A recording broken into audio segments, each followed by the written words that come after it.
This is Robert. I want to let you know that I read every email that I get, and I was going through a couple emails, and some people sent me videos of how they were not able to operate the speaker. They couldn't control it. They couldn't turn it on or off, and that could be very disturbing when you're teaching a class. And obviously that's not right. It shouldn't work that way. Now, I don't know why sometimes extensions don't come in clean. In other words, not all the modules were updated when they were downloaded. And you can also see this phenomenon when there's an upgrade. We had an upgrade earlier this week from 16.0 to 16.1. I don't know if that's what caused it, but what I'm going to do in this demo is I'm going to go through and I will just start fresh. All right. Now I hate it when you call up a help desk and they say uninstall it and install it. I really hate that. If you do want to uninstall it, then what I recommend is that you can first go to the course tab and export your data, and then at least you have the data, and then you can import it.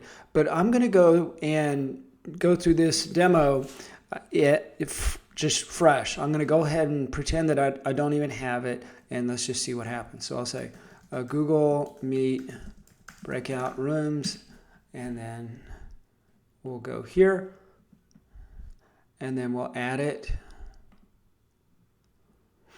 Okay, great. So now I have it added. Okay, now what I'm going to do is I'll add this here. I will just create a really simple example. So I'll have 3 rooms. I'll say 1,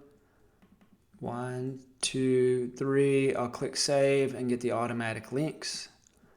All right. Then I'll go over here and then I'll say choose 3. And then I will update everything. Open everything, and let's just see what happens.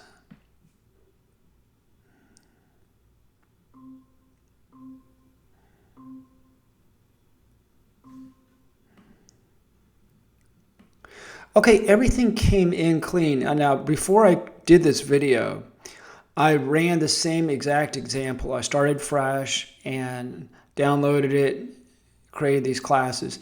One thing that was interesting when I first did that was this was not joined, even though I said I wanted joined.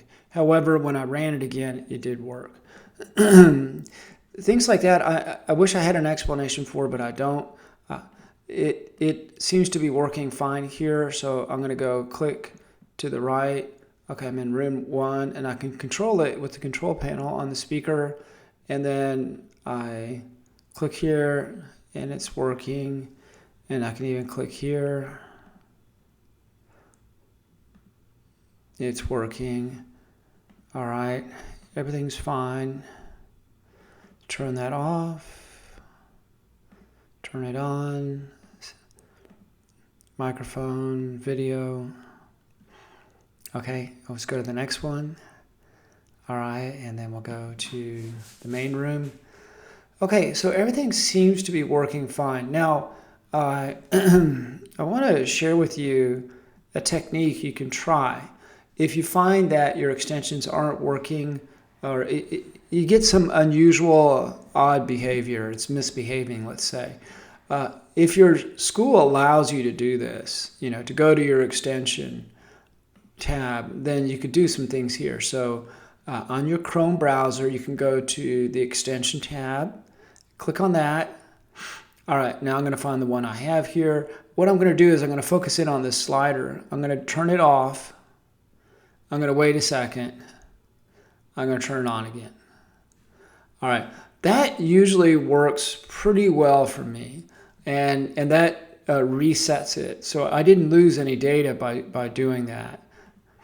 So I can prove that. I'll just go here, and these are my 3 rooms and so on. Now, if you're in a worst case scenario where it's just not working as designed, then you could go to the courses tab and see this black button on the right-hand side, far right-hand side. Click on that, and then you can export it. Then then you can actually go through and uninstall the extension and then reinstall it and then import. Go to this Courses tab after you reinstall it. Then you'll import it and then you'll choose a file. All right, this will get downloaded to your download file. All right, so those are my tips for how to get around this unusual behavior. A few users did actually email me, and I saw it. I saw it with my own eyes, the video. They clicked on the button for the speaker, and nothing happened. Nothing happened. I think maybe one other thing you can try is to refresh.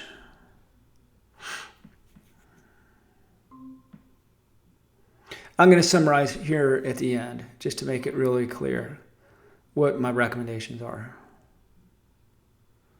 All right. Now I'm going to go turn off that speaker. Yeah, it's fine. And away you go. Yes. All right. So let me get my little text editor, and I'm going to write up some recommendations here.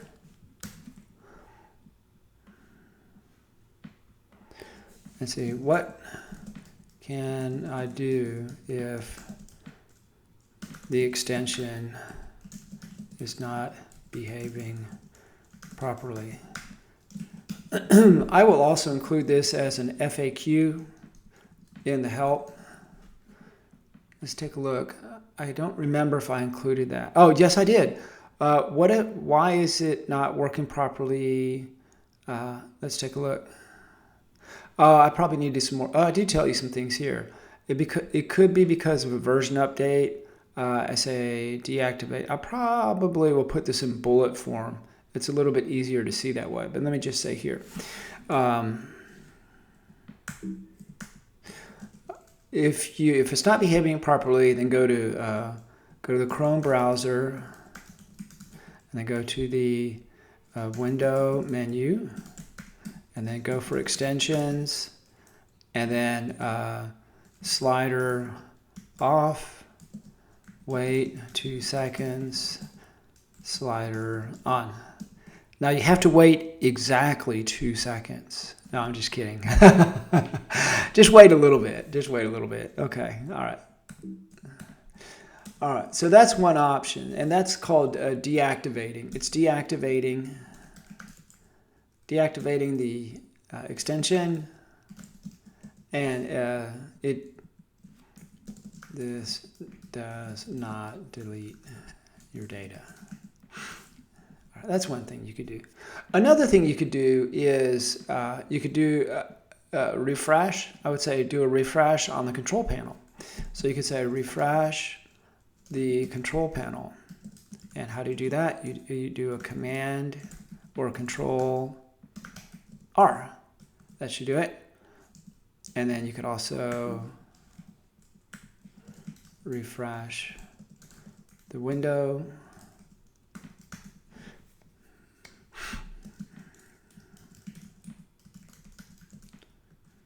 Oops, R.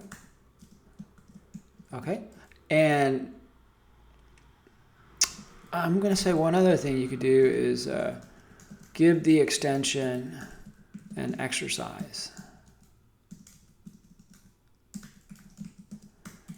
Force it to go through functions. So what you could do here is make it wake up. What you could do here is just create, just like I did here, create a dummy class with 3 or so auto created meet URLs, open it, slide through the rooms. Okay, make sure everything works fine. Sometimes I do this twice. I say do it twice just to make sure it works fine. One time I had to do it 3 times. Put that in there. All right, let's go to the next one. Worst case scenario.